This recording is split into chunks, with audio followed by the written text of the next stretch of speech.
સાપુતારામાં હોટલો ટેન્ટ સિટીઓની મનમાની, તંત્રની નિષ્ક્રિયતા ક્યાં સુધી? ડાંગ જિલ્લાના સાપુતારામાં બોટિંગ સુવિધા ફરી શરૂ થતા પ્રવાસીઓની સંખ્યામાં નોંધપાત્ર વધારો જોવા મળી રહ્યો છે, જે પ્રવાસનને વેગ આપવા માટે સકારાત્મક સંકેત છે. એક તરફ સાંસદ શ્રી ધવલ પટેલ પ્રવાસીઓને સાપુતારાની મુલાકાત લેવા અને કુદરતી સૌંદર્યનો આનંદ માણવા માટે પ્રોત્સાહિત કરી રહ્યા છે. જોકે બીજી તરફ સાપુતારા અને માલેગાંવની હોટલો અને ટેન્ટ સિટીઓ દ્વારા પ્રવાસીઓ પાસેથી ભાડાના નામે અતિશય ઊંચી કિંમતો વસૂલવામાં આવતી હોવાના આક્ષેપો સામે આવી રહ્યા છે. અધિકારીઓની નિષ્ક્રિયતા પર સવાલ.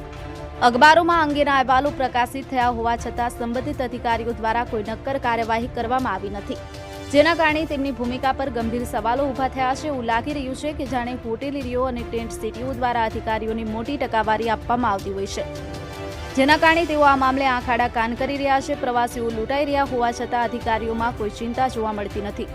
નોટિફાઈડ એરિયા ઓફિસની કાર્યક્ષમતા પર પ્રશ્નાર્થ.